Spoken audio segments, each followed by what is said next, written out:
다음 발제는 그 우리 김대한 선생의 해방 이후 북한의 사회주의 이행 노선 논쟁 연구입니다. 잘 들어보시죠. 안녕하십니까. 석사 22기 김도현입니다. 선생님들 잘 지내십니까? 아, 방학 끝났는데 코로나 때문에 학교 못 가니까 많이 보고 싶습니다. 우울증 걸릴 것 같습니다. 교수님 뵙고 싶고 선생님들도 많이 뵙고 싶습니다. 아, 이거, 이거 뭐 갑자기 동영상 찍어야 해가지고 시선을 어디에 돌아갈 수 있으면 좀 난감합니다. 일단 유튜브 보시는 분들은 이 교수님을 위해서 좋아요, 구독하기 한번 눌러주시면 좋겠습니다. 일단 이 발제문 이번에 읽었는데 이게 마르크스 레닌 이야기가 좀 초반에 나왔습니다. 가슴이 또 심쿵해가지고 이거 보시면 미국 뉴욕에다가 깃발 하나 꽂고 이제 발제 시작하겠습니다. 3주차 강의 주제가 이제 북한 사회 체제 인식이고 이제 주 내용이 이제 북한의 사회 체제를 어떻게 인식할 것인가에 대한 강의 내용입니다. 제가 맡은 발제가 해방 이후 북한의 사회주의 이행 노선 논쟁에 관한 연구이고 이제 북한의 이제 많은 정치 세력들이 사회주의 노선을 어떻게 이해할 것인지 그 과정에 대한 논쟁이고, 근데 소제목이 이제 전후 급진적 사회주의 이행의 기원으로 나옵니다. 그러니까 한국 전쟁 끝나고 나서 이제 북한이 급진적 사회주의로 이제 나아가는데 전후 복구하는 과정에서 나아가는데 이게 전쟁 이전에 이미 정치 세력들과 뭐 노선 경쟁을 하면서 결정되었다. 사회주의 그죠? 이제 그 사회 갑자기 생각이 안 나네. 큰일 났네. 아, 아, 사회주의 과도기론. 이거 엔진은 다시 해가지고 그냥 합니다. 사회주의 과도기론으로 결정된 과정을 찾아가는 그런 논문입니다.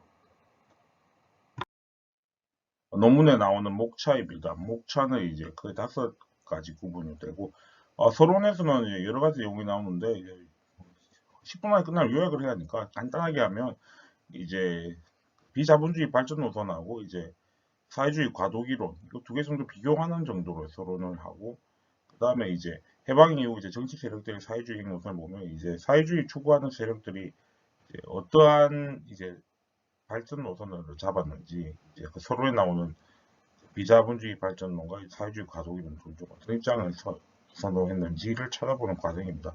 그 다른 내용은 다 그냥 빼겠습니다.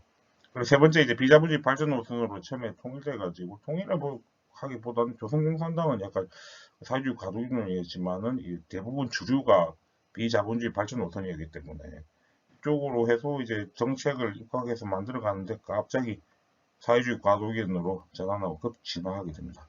이게 왜 이렇게 됐는지 찾아가는 그런 논문입니다. 그리고 마지막에 결론으로 하고 제 코멘트 다는 걸로 해서 마무리하도록 하겠습니다. 서론에서는 이제 비자본주의 발전론과 사회주의 과도기론 이 2가지 먼저 살펴보겠습니다. 이게 선생님들 다 아시는 내용이라 가지고 제가 굳이 뭐 길게 설명하지 않겠습니다.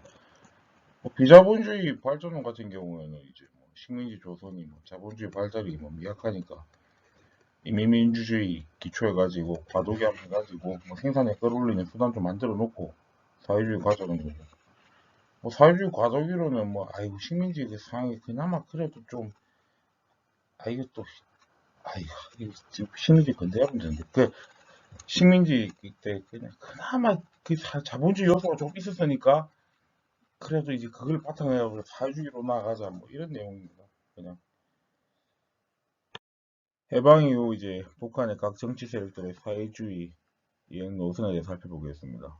북한에 뭐 사회주의를 이루려고 많은 사람들이 노력했는데 뭐 첫 번째 소련군정 먼저 들어왔습니다. 소련군정 들어오고 그다음 조선공산당 일제시대 때부터 뭐 활동했죠. 그리고 만주발치산 세력이 김일성, 조선시민당, 김두봉 이런 사람들이 사회주의 이행 노선을 위해서 열심히 노력했습니다.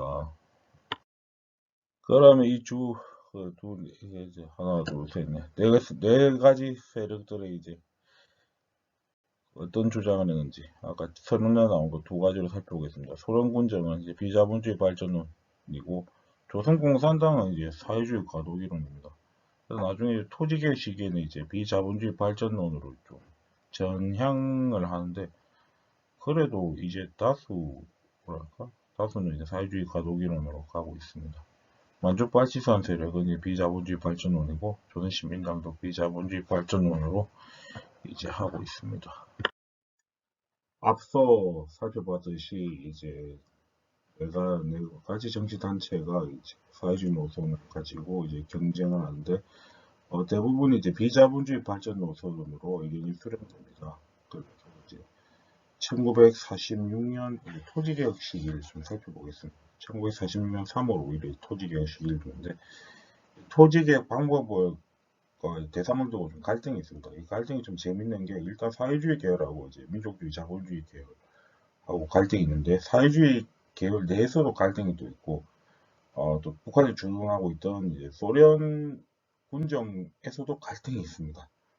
그래서 그 갈등이 있지만 북한은 훌륭하게 토지 계획을 마무리했습니다. 그 훌륭하다는 게 남한에 비해서 훌륭하다는 겁니다. 결코 뭐 제가 훌륭하다는 뜻이 그냥 넘어가겠습니다. 토지를 사적 소유를 또 허용했고 개인 상공업 사적 소유가 인정이 됩니다. 초기에는. 그리고 비자본주의 발전 노선으로 그래서 평가를 하고 있습니다. 그래서 조선노동당이 이제 수립된 게 1946년 7월이죠. 합당은 8월인데 7월부터 준비했으니까 7월로 가겠습니다. 조선신민당과 이제 김두봉 조선신민당과 북조선공산당 김일성 합당합니다. 초기에 이제 당 지도 이론은 이제 마르크스 레닌주의를 명시를 놓고 이제 뭐 논란이 좀 일어나긴 합니다. 근데 그 당시 주류 세력이 이제 비자본주의 발전 노선이기 때문에 이제 또 얼굴이 좀 글자 가립니다. 땀 친일이겠습니다. 그래서 이제 조선노동당 수립 시기에도 이제 아주 표면적으로는 그렇게 갈등이 일어나지는 않고 비자본주의 발전 노선으로 가고 있습니다. 앞에 살펴봤듯이 비자본주의 발전론이 대세를 이루었는데 이제 사회주의 과도기론이 이제 등장을 하게 됩니다. 이렇게 급격한 변화가 일어나게 되고 원인을 찾아보면 이제 그 당이 확대되는데 이제 당원들의 실적 하락이 문제가 됩니다. 당원들이 횡령이나 재정 낭비 문제가 발생하게 됩니다. 그리고 이런 문제가 발생하다 보니까 농촌이나 공장의 생산력이 저하되고 이제 이게 식량 부족과 소비품 부족으로 이어집니다. 그리고 식량 유통하는 과정에서 소비조합 상점의 운영이 미숙합니다. 이런 미숙한 거를 이제 상공업자들의 도움을 좀 많이 받게 됩니다. 그러다 보니까 이제 국가 경제 영역이 자본주의 경제 영역과 소상품 이제 경제 영역에 위협을 받게 됩니다. 이제 뭐 사회주의가 이제 자본주의한테 위협을 받는 그런 모습이 그려집니다. 그리고 토지개혁 과정에서 기득권의 반발이 일어납니다. 이거 나중에 제가 문제 제기를 다시 좀 해보겠습니다. 그리고 1947년도 이제 인민경제계획 실시에 따라 처음에 이제 국가계획 경제 영역은 이제 자본주의를 억제는 하지만은 이제 협동조합 경제 영역과 이제 소상품 경제 영역 이제 상공업이 이제 국가계획 경제 영역 속에서 이제 함께 이제 경제 발전을 기대했는데 실패로 막을 내리게 됩니다. 자본주의 경제 영역이 이제 점점점 성장을 하니까 이제 북한에서 이걸 억제하고 통제할 필요성을 느끼게 됩니다. 수산, 농업, 지방공업, 상업 등 영역에서 발전하는데 이거는 뭐 농무범에 그 상세한 그래프나 예시가 나옵니다. 참고하시면 될 것 같고 그래서 자본주의 경쟁력 축소를 해야 할 것 같고 그래서 이제 사회주의 과도기론을 도입하게 됩니다. 북한 조선노동당 2차 전당대회를 통해 가지고 당이 이제 마르크스 레닌주의에 지도되고 있음을 명문하고 당의 공식 이데올로기로 이제 선언합니다. 결론입니다. 해방 직후부터 북한의 정치 세력의 대부분은 이제 비자본주의 발전론입니다. 조선공산당은 이제 논외로 하더라도 그리고 나중에 이제 조선노동당 창당 시기까지 47년 8월까지 이제 비자본주의 발전에 입각한 이제 정책이 계속 추진이 됩니다. 그러다 나중에 이제 모스크바 3상 회의가 결렬되고 그 결로 인해 가지고 뭐 친탁, 반탁 나눠가지고 이제 조선반도가 그 정치적 소용돌이에 휘말리게 됩니다. 그리고 이제 뭐 남과 북이 단독 정부 수립하기 가시화되고 하니까 북한이 비자본주의 발전에 바탕이 된 정치의 문제점이 드러납니다. 그래서 이제 특히 남한 북한 단독 정부 수립되니까 이제 이런 문제점으로 인해 가지고 자본주의 요소가 또 성장을 하니까 사회주의 과도기론으로 입장이 급선회하게 됩니다. 우리 가정에서 뭐 숙청도 좀 일어나고, 그리고 조선노동당 2차 대립을 기점으로 이제 마르크스 레닌주의를 당 영도 이념으로 채택하고 사회주의를 이행하기 위한 준비를 끝냈다고 이렇게 보고 있습니다. 코멘트 달겠습니다. 아까 사회주의 과도기론으로 이제 급선회할 때 그 원인을 찾았을 때 토지개혁 과정에서 기득권들의 반발이 있었습니다. 북한에서 이 토지개혁 할 때는 이제 농민들이 절다수가 다 환영을 했습니다. 그래서 농민들이 환영을 하고 지주들은 대부분이 이제 저항보다는 월남을 택한 사례가 많았습니다. 저항하는 사람이 없다고 볼 수는 없죠.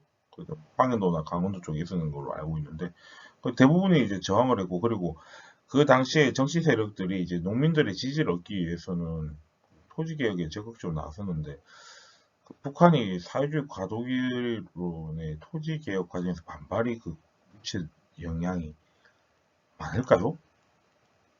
이게 좀 의문입니다. 그리고 두 번째가 이제 당의 확대에 따른 이제 당원의 횡령이나 뭐 재정 문제 낭비가 이제 발생했다고 하는데, 그래서 이제 그게 뭐 생산력 저하도 이어지고 뭐 공장 생산도 안 되고 식량도 뭐 안 됐다고 하는데, 근데 이게 1940년도에 이제 여름에 이제 뭐 사회개혁 운동도 일어나고 뭐 이제 뭐 건국 사상 뭐 총동 운동에서 뭐 나중에 뭐 애국미 헌납하고 뭐 정산 운동 이런 거 일어나서, 그리고 해방되고 그 나라 한번 잘 만들어 보자고 다 으쌰으쌰 하는 때였는데, 저런 문제가 과연 사회주의 과도기론에 영향을 미쳤을까요?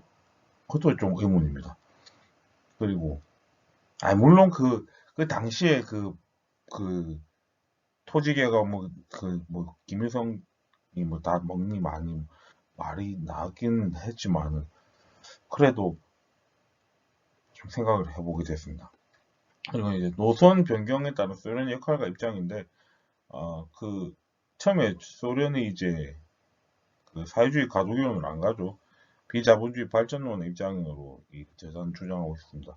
갑자기 이제 북한에서 사회주의 그 과도기론을 할 때 그 소련 역할 및 입장은 또 어떨지 좀 궁금하고, 그리고 이 논문은 좀 안 나온 내용인데 이제 조만식하고 이제 조선민주당 계열, 기독교 쪽 그쪽 계열하고 뭐 나중에 그 김일성 쪽에서 다 잡지만 그쪽하고 갈등으로 인해서 초기에 이제 되게 힘이 약하니까 그 비자본주의 발전론으로 갔다가 사회주의 가독이론, 원래 사회주의 가독이론 가려고 했는데 힘이 없으니까 그쪽에 좀 비 맞춰주느라고 그렇게 갔다가 이제 간 게 아닌가, 그런 생각도 한번 해보게 됐습니다. 이상 마치겠습니다. 개강하면 뵙겠습니다. 감사합니다. 김대현 선생님 수고하셨어요. 뭐, 학생들이 보고 싶은가? 내가 보고 싶은가? 어쨌든 겨울방학 동안 공부 많이 했는지 좀 궁금하네. 지도교수 입장에서는. 발표 잘 들었고, 지금 김 선생님이 그 마지막에 코멘트 하면서 얘기했던 것들은 조금 더 얘기를 하면서 제가 추가 보충 설명하면서 좀 말씀드려 볼게요. 지금 이 논문이 일종의 사회주의 이행 논쟁이라고 볼 수가 있겠고, 그 과도기, 여기서 정확히 얘기하는 과도기라는 것은 이제 해방 공간이라고 볼 수가 있겠는데, 이 시점에서 북한의 사회 발전 단계가 어떻게 되느냐, 이런 얘기에 대한 북한 내부의 논쟁을 중심으로 정리한 글이라고 말씀드릴 수가 있겠습니다. 그럼 이게 무슨 뜻이 있는가를 좀 생각해 볼 필요가 있는데, 이 얘기를 하기 위해서는 조금 뭐 아쉬운 건 아시겠지만 좀 낯선 분들도 계시기 때문에 막스의 그 역사 발전 단계를 조금 기본적으로 좀 설명하고 시작을 할게요. 그 말씀을 좀 드려야 될 것 같아요. 그러니까 막스는 이제 인류의 역사를 아주 거시적으로 통사적으로 쭉 살펴본 거죠. 막스는 계속 말씀드리지만 인류사에 몇 명 꼽을 수 있는 굉장한 학자예요. 그리고 석학이고 물론 운동가이기도 하지만 대단한 사람 중에 하나인데 저는 인류 역사를 바꾸면 몇 명 안 되는 사람 중에 하나라고 계속 생각하고 있습니다. 근데 막스가 그래서 인류 역사를 쭉 보니까 이제 처음 인류가 만들어졌을 때 처음 만들었던 사회는 이제 원시 공산 사회라고 표현을 하고 있습니다. 이 원시 공산 사회는 문자 그대로 수렵 채취 시대라고 볼 수가 있어요. 그러니까 뭐 사냥하는데 뭐 사냥하는 동물이 내 거, 네 거 없잖아요. 매달린 열매 따먹는데도 이게 네 거냐 내 거냐가 없지. 내가 따먹으면 되는 거고 내가 잡으면 되는 것이니까. 이런 시절에는 사적 소유 내 거라는 건 없다. 그러니까 뜯어서 먹든지 잡아서 먹든지 그런 사회였기 때문에 이때는 무슨 그 계급이라는 게 있을 수가 없고 굉장히 평화로운 사회였다고 볼 수가 있어요. 저는 개인적으로 막스가 가장 그 이상적으로 생각했던 것은 원시 공산 사회가 아닌가 이렇게 좀 생각하기도 해요. 근데 이것이 이제 사람들도 많아지고 또 생산력이 발전하는 과정 속에서 이제 고대 노예제 사회로 되는데 지난번에 조금 말씀드렸 잘못 썼네. 노예제 사회입니다. 이 노예제 사회가 됐는데 이때는 노예가를 통해 가지고 농사를 짓거나 그런 것이죠. 그래서 노예가 이제 대표적인 생산 수단이 되는 것이다. 그래서 노예가 있는 노예라는 생산 수단을 중심으로 해가지고 생산 수단을 갖고 있는 그 고대에서 그 귀족과 노예가 없는 평민 이렇게 갈라지는 거죠. 강조했듯이 여기서 노예는 계급이 아닙니다. 생산 수단입니다. 뭘 생각하시면 되냐면 예전에 뭐 알렉산더라든지 이런데 시절에 전쟁 끝나고 나면은 제일 중요한 게 그 노예를 몇 명 확보했냐 이런 것이거든요. 그러니까 노예 갖기 싸움이었다. 물론 땅 따먹기 싸움이기도 하지만 땅이 중요한 것이 아니라 거기서 노예를 가져올 수가 있어야 되기 때문에 그런 사회가 되는 거죠. 그러니까 이 고대 노예제 사회부터 이제 말씀드렸다시피 사적 소유라는 것이 생겨났기 때문에 생산수단이 노예를 갖고 있느냐 없느냐에 따라서 계급 관계가 만들어지고 계급 갈등이 일어나게 되는 것이죠. 근데 고대 노예제 사회가 일정 부분의 생산력에서 한계를 갖게 되고 이건 좀 더 어려운 얘기인데 왜 이게 바뀌냐면 일정 부분 가게 되면은 이 생산수단이 갖고 있는 혹은 생산력이 갖고 있는 이익이 떨어집니다. 그래서 이익이 떨어지면서 문제가 되는데 이러면서 사회가 다시 바뀌게 되는데 우리가 중세 봉건 사회가 됩니다. 이 중세 봉건 사회는 토지가 중요해지는 것이다. 토지가 생산수단. 이때는 전쟁은 진짜 땅 따먹기 싸움이죠. 얼마나 많은 땅을 갖느냐 이런 문제이기 때문에 어디를 내 영토, 봉토로 확보할 수 있냐 이런 문제가 되는 것이죠. 이때 중세 봉건 사회는 지금 땅을 갖고 있는 봉건 영주와 땅이 없는 농노 이렇게 바뀐다고 볼 수가 있어요. 그래서 농노는 계급입니다. 이제는 고대 노예제 사회의 노예는 계급이 아니지만 여기서는 계급이죠. 생산수단이 없는 사람들이기 때문에 그런 거죠. 그래서 소작이 되거나 이렇게 되는 것인데 역시 이 사회도 이제 한참 이제 발전하다 보면은 생산력과 생산수단과 특히 이익이 체감되면서 한계를 부딪히게 되고 그리고 우리가 살고 있는 현대 자본주의 사회로 바뀐다고 말씀드릴 수가 있다는 거죠. 이 현대 자본주의 사회는 자본이 생산수단이고 자본을 갖고 있는 자본가와 자본이 없는 노동자로 바뀌게 되는 것이죠. 이것이 일정 부분에 가게 되면 역시 그것도 자체 모순이 심화되면서 한 번 더 바뀌는데 마지막 혁명이 일어나는 것이 이제 여러분들이 알고 있는 사회주의 사회로 바뀐다는 것이죠. 이제 사회주의 사회가 되면은 생산수단의 사유라는 게 없어지기 때문에 당연히 계급관계라는 것도 없어지게 되는 것이죠. 그러니까 계급 갈등도 없고 이상적인 사회가 된 것이다 이렇게 보는 것입니다. 아까 잠깐 말씀드렸다시피 저는 역사적 관점에서 보면 좀 환원론적인 성격이 있다고 봐요. 그러니까 원시 사회의 그 평화로웠던 것을 현대에 한번 다시 재구현해 보겠다 이런 생각이 있지 않나 생각하고 있는데 어쨌든 간에 기본적으로 막스의 역사 발전 단계는 이런 식으로 가고 있다라고 말씀드릴 수가 있겠는데 문제는 여러 번 말씀드렸다시피 이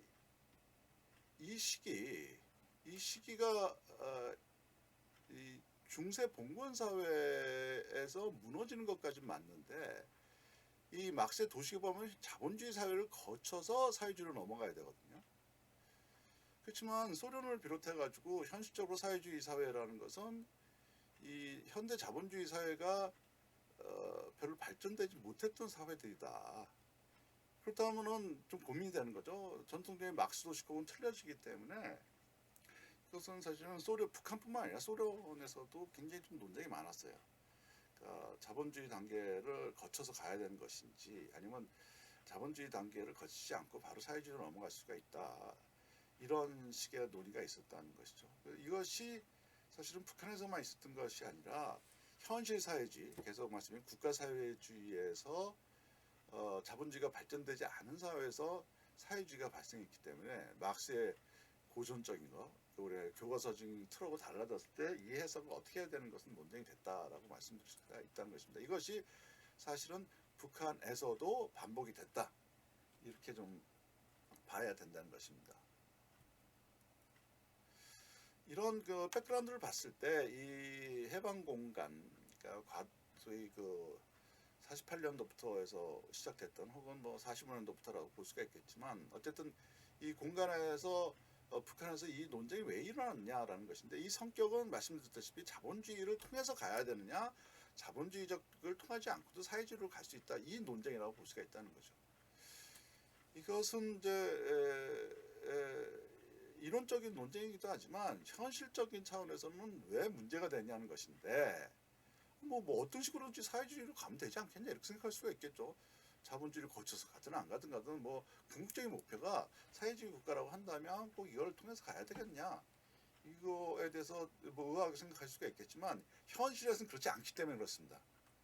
첫 번째는 현 단계가 무엇이냐라는 것을 분명히 해야 되는 거죠. 그러니까 현 단계가 이제 자본주의로 넘어가는 단계냐. 그러니까 자본주의를 넘어가야 된다는 입장에서는 자본주의가 짧게라도 넘어가야 되는 것이거든요. 짧게라도 지나가면서 그 다음에 사회주의로 넘어가야 된다고 본다면 자본주의가 짧게라도 와야 된다. 근데 지금 자본주의가 충분하지 않다고 얘기한다면 그게 뭐냐면 자본주의 국가를 건설해야 되냐 이런 문제가 나올 수가 있다는 거죠. 지향점이 뭐냐. 그러니까 북한 초기 건국과 중에서 지금 북한이란 국가 사회 체제가 지향하는 것이 자본주의냐 극단적으로 얘기하자면 사회주의냐 이런 것들이 나올 수가 있다. 이것은 정책적으로 이념적으로 정책적으로 굉장히 복잡해지는 문제가 생길 수가 있다는 거죠. 지향점이 달라질 수가 있기 때문에 예컨대 이 논문에서도 굉장히 길게 언급되고 있는 중요하게 보고 있는 게 사실은 토지 조사하고 토지의 재분배 사업인데 사실은 북한에서는 일단 토지를 몰수해가지고 북한의 일반 주민들한테 나눠줬죠. 근데 이것에 대해서 이제 우리 쪽에서 뭐 굉장히 땅을 뺏었다 뭐 얘기해가지고 굉장히 비판적으로 얘기하는데 냉정해 보면은 이것저것 떠나가지고 그럼 해방 공간에서 땅을 뺏긴 사람은 누구였겠냐 한번 생각해 보자는 거죠. 뺏긴 사람들은 지주고 당연히 그 지주가 누구였냐고 보면은 냉정해 보면은 일제강점기에 일제에 협력했거나 뭐 이런 사람들이겠죠. 그리고 더 중요한 건 굉장히 소수였을 것이다. 땅 가진 사람들이 일본 사람들이 갖고 있었거나 혹은 친일분자들이 갖고 있었고 대다수의 조선의 인민들은 땅이 없었겠죠. 때문에 사실은 북한의 토지 사업은 몰수에서 무상몰수, 무상분배라는 것은 굉장히 지지를 많이 받았다고 볼 수가 있다. 물론 뺏긴 사람들은 뭐 좀 뚜껑이 열렸겠지만 현실적으로는 그렇지가 않았다라는 것인데 문제는 만약 사회주의로 넘어간다 그러면 땅을 주면 안 되죠. 왜냐하면 사회주의는 사적 소유를 없애는 거기 때문에 땅을 주면 안 된다 이런 문제가 있는 거다라는 거죠. 그러니까 실제로 보면 어떤 정책을 피느냐, 그러니까 사회주의로 가야 되냐, 사회주의로 바로 가느냐, 안 가느냐 이런 것들은 쟁점이 될 수밖에 없다는 거죠. 그러니까 땅을 사람들한테 주냐 안 주냐 이 시점에서 땅이란 굉장히 중요했는데 뭐 당연히 지금도 땅이 중요하긴 하지만 한번 생각해 보세요. 일제강점기에 굉장히 어려웠던 사람들 혹은 구한 말부터 고생했던 그 전에 조선시대 때부터 가장 큰 문제는 땅 없는 사람들의 고민이었던 거 아니에요. 그 사람들의 땅에 대한 열망이라는 게 굉장히 많았을 텐데 이것을 한번 생각해요. 사회주의를 만든다, 좋은 사회 만든다 그러면서 땅 안 주면 그것도 또 불만이 있을 수가 있는 거죠. 사실은 이 이행 단계에 대한 논쟁이라는 것은 구체적인 정책하고도 맞물려 있는 문제다. 그렇기 때문에 중요한 논쟁이 될 수가 없다는 것입니다. 될 수밖에 없었다는 것입니다. 그 다음에 맞물려 있는 게 그럼 무엇을 타파하고 무엇을 할 것인가 이게 비슷한 얘기인데 그래서 이 타파해야 될 세력들은 누구냐라는 거죠. 그럼 지주를 타파해야 될 것인가? 혹은 기존에 있었던 봉건적 그 토지 구조를 바꿔야 될 것인지, 혹은 이미 일제강점기에 진행됐던 일제강점기에 산업화가 진단된 건 분명하죠. 그 문제는 산업화가 됐다 안 됐다는 것이 아니라 일제강점기에 있었던 산업화라든지 근대화가 우리 민족 차원에서 혹은 남북한 차원에서 한반도 차원에서 긍정적이었냐 아니었냐, 미래지향적이었느냐 아니냐 이 문제가 되는 것이 사실 그 시절에 그래서 그 자본주의 발전, 일제강점기의 발전 자체를 무시한 건 아니다. 그에 대해서 비판하는 사람들도. 그러면 이 일제강점기의 자본주의적 시스템을 타파하는 것이 문제인지 여전히 일제강점기를 지나면서 남아있었던 이 봉건적 질서를 타파하는 것이 무엇인가, 문제인가 이런 것들도 굉장히 복잡한 문제가 될 수가 있는 거죠. 그러니까 이 타파의 문제라는 것도 타파의 성격, 타파의 이 정확한 대상이 문제가 될 수가 있다.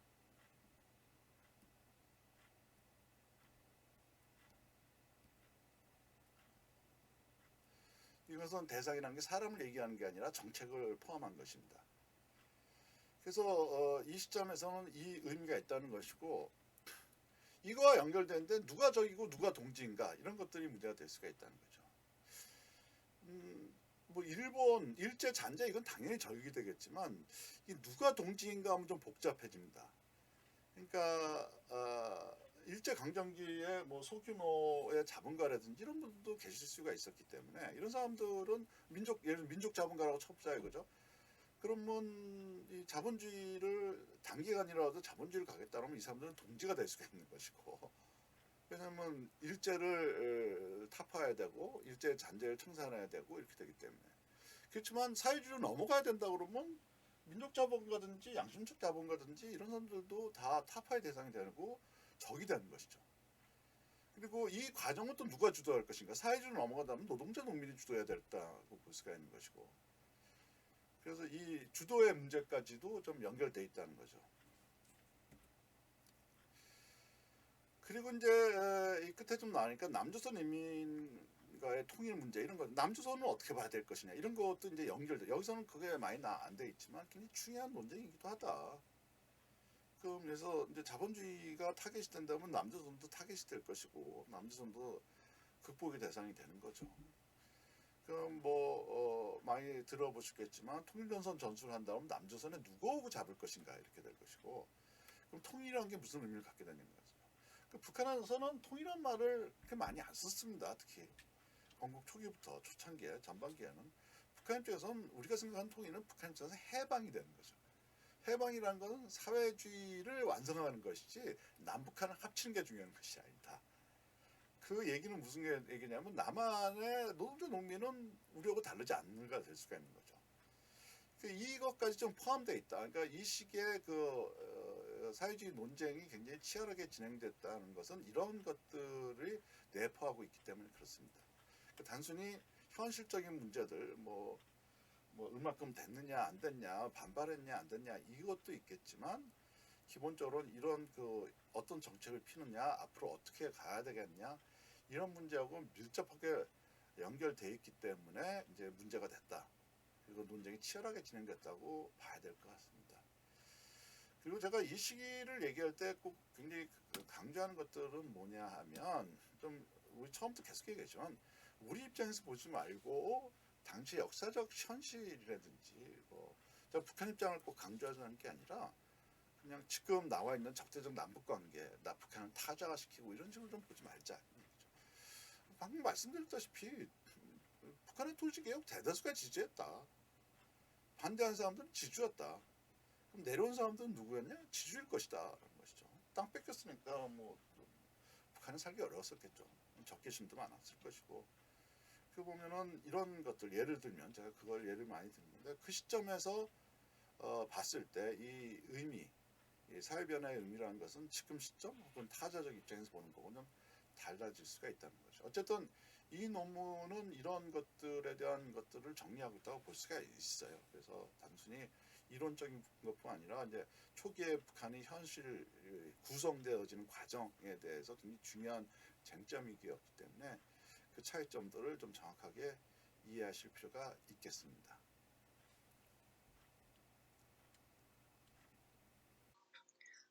안녕하십니까.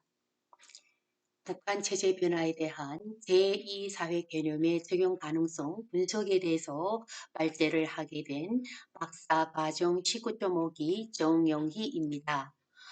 본 연구는 북한 체제에 대한 논의를 전개하는 가장 큰 이유는 현 정부가 적극적으로 추진하려는 동북아 중심 국가 정책의 실효성을 가지기 위해서는 북한 체제에 대한 이해가 반드시 선행되어야 한다고 보았기 때문에 북한의 일반성과 특수성을 통한 분석을 목적으로 하고 있습니다. 서재진 교수님께서는 북한 사회주의 체제의 변화 과정에 대한 원인으로는 자본주의의 상대적 우월성과 사회주의 체제 자체의 비효율성, 사회주의에 대한 고사정책, 주민들이 체제에 대한 신뢰감의 상실, 또 밑으로부터의 시민봉기 등을 들 수 있다고 했습니다. 동북아 지역에 있어서 중국의 실용주의적 균형 정책과 일본의 아시아 협력 정책, 러시아의 아시아 탐욕 정책으로 대표되는 평화 체제의 안정적 구축을 위해서는 북한 체제에 대한 이해가 필수적입니다. 자, 필자가 일반성과 특수성을 통해서 특수성에 대한 분석을 목적으로 하고 있는데요. 일반성은 동구사회주의 국가의 체제 변화 과정에 대한 분석 방법이고요. 또 특수성은 북한이 정치, 경제적 상황에 대한 내적 분석 방법이라고 보시면 됩니다. 자, 일반성의 분석 변수의 하나인 사회주의 개념으로 북한의 체제 변화 과정을 설명할 수 있는가라는 문제 제기와 특수성은 왜 북한 사회주의권의 붕괴 상황에서도 전속할 수 있었는가라는 문제 제기를 비교 분석한 내용입니다. 자, 두 번째로 사회주의 체제의 변화와 제2사회 개념입니다. 사회주의 체제의 변화로 위아르다는 사회주의권 국가들에서 공동적으로 발견되는 위기 상황은 이데올로기, 제도, 사회, 리더십, 경제, 사기, 국제적 위기는 새로운 생산 양식의 도입은 사회적 불평등의 철폐를 내세웠지만 다양한 불평등이 존재했고 또 이것이 반복적으로 재생산된다고 했습니다. 특히 정치적 위계 구조와 경제적 계급과 관련된 불평등, 그리고 성, 지역, 연령 등 사회적 변수와 관련된 불평등들은 서로 긴밀한 연결망으로 결합된 중추 구조적인 모순 구조를 수반하며 또 사회주의 체제의 사적 자율화 과정은 하고 소련을 비롯한 동구 사회주의 국가들로 대표되는 전체주의 체제의 변화를 분석하는 개념이 제2사회다라고 칭했습니다. 그러면 제2사회 개념으로서 사회주의적 생산관리인 경제 계획 경제를 제1경제로 규정한다면 사적 경제활동이나 계획 외 영역은 제2경제로 규정할 수 있다라고 김연철 교수님께서는 밝히셨습니다.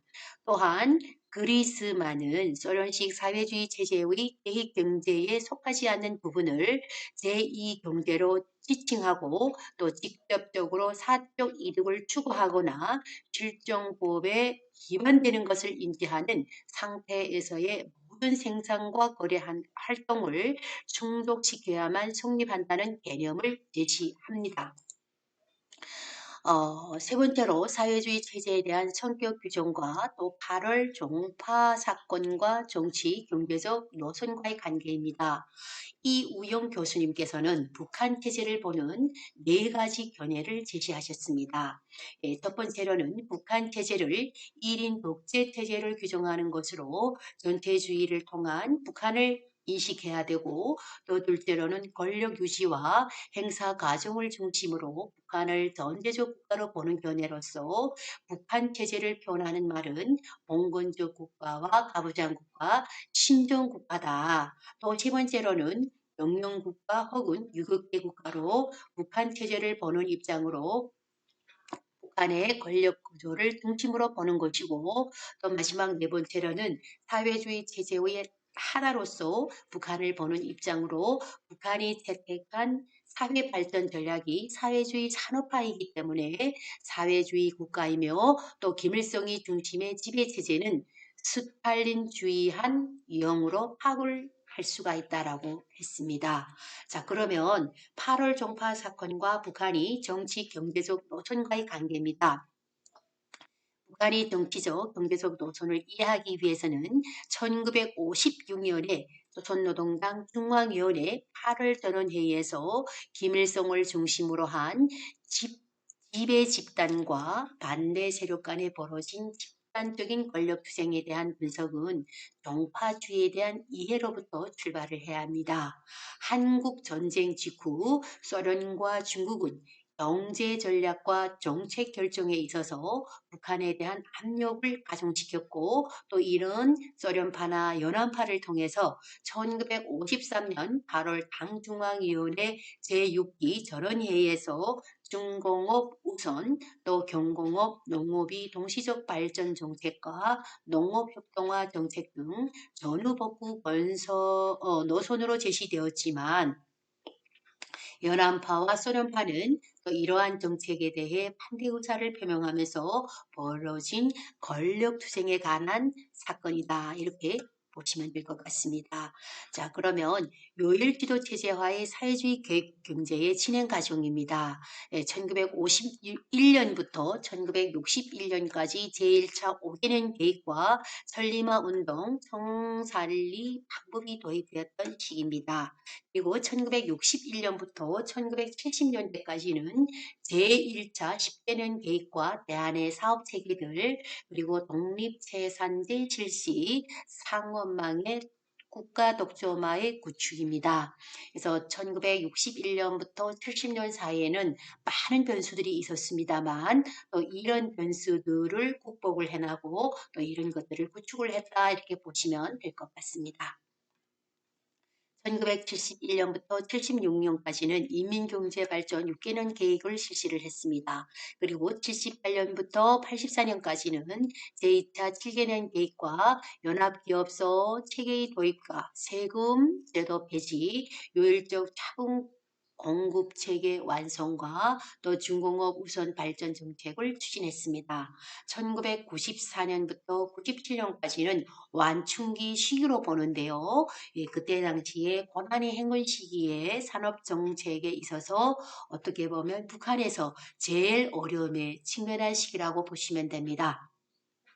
그리고 1998년부터 2002년까지는 5개년 계획과 강성대국 건설 제2의 천리마 대진군의 해로 보시면 될 것 같습니다. 네, 여기에서 주목할 점이 있는데요. 1989년 김일성이 신년사에서 인민들이 기여와 사회주의적 생활 양식에 맞는 각종 경공업 제품의 생산 공급을 강조를 합니다.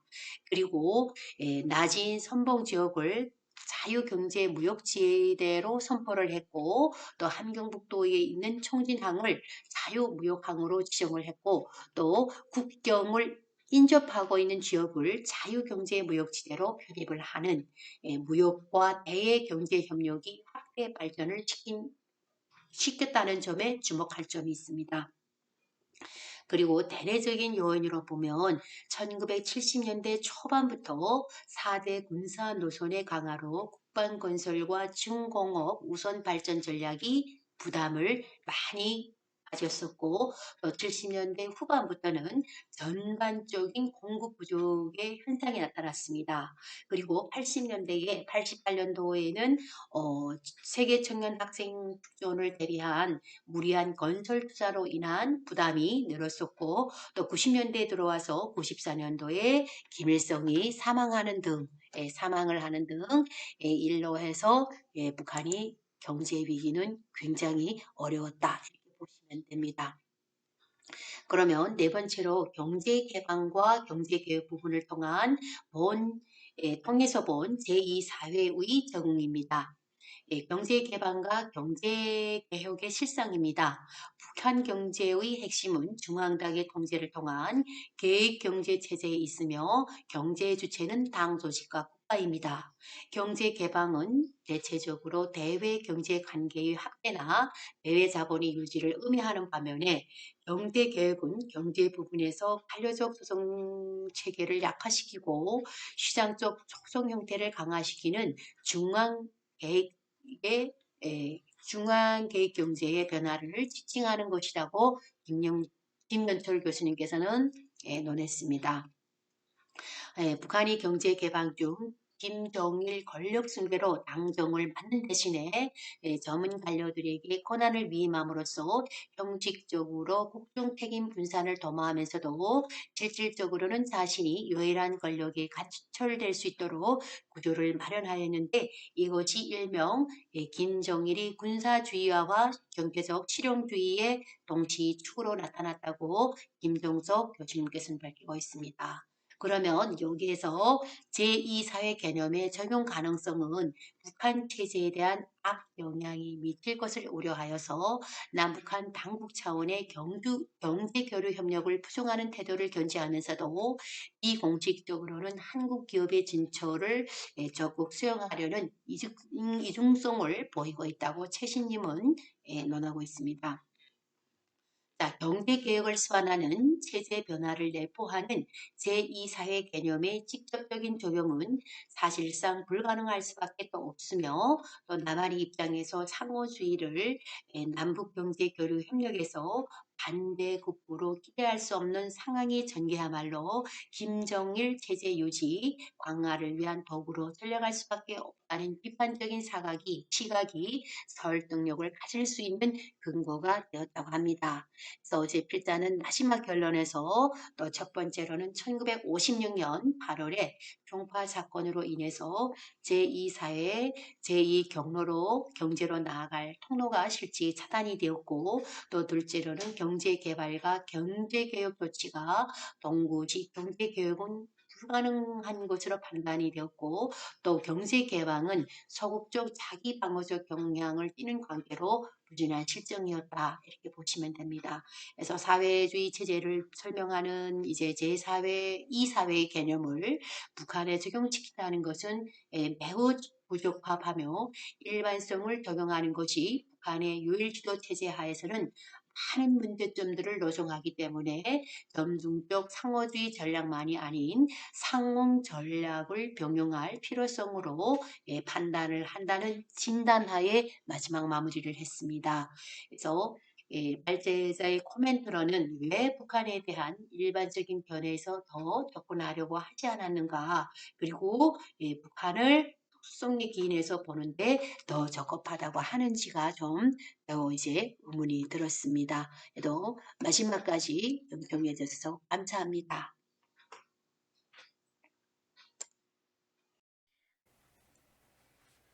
네, 정혜희 선생님 발표 잘 들었습니다. 방학 동안에 잘 지내셨나요? 우리 정혜희 선생님이 수업에 들어오셔가지고 활기를 넣어주셔야 되는데 좀 저도 아쉽습니다. 꼼꼼한 발표 잘 들었고요. 이 제2사회론에 대해서 제가 조금 더 말씀드려 보도록 할게요. 이 제2사회의 개념에 대해서부터 좀 생각해 볼 필요가 있는데 읽으신 분들은 아시겠지만 그러니까 사회주의 사회에선 제1사회 말고 제2의 사회가 있었다라는 것이 헨킨스 얘기였고 특히 소련을 분석할 때 굉장히 한때 각광받았던 개념입니다.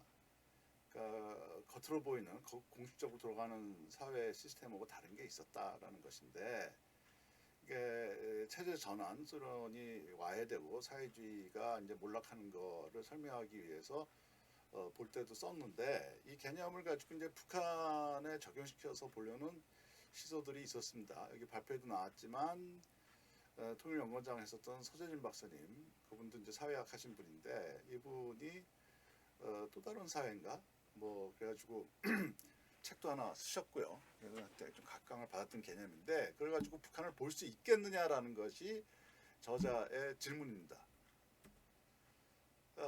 방금 말씀드렸다시피 제2사회론이라는 것은 결국 사회주의 체제의 이중성을 파악하기 위해서 나왔던 개념이었는데 이것이 이 체제 전환 과정에서도 적절하지 않았느냐 이렇게 해서 썼던 개념이었고 결국 쉽게 말씀드리면 겉으로 보이는 게 다가 아니었다. 그거와 다르게 안에 다른 사회 체제가 있었고 그게 작동돼 있었고 결국은 그것이 사회주의 몰락으로 이어졌다라는 것을 설명하는 것이었다는 거죠.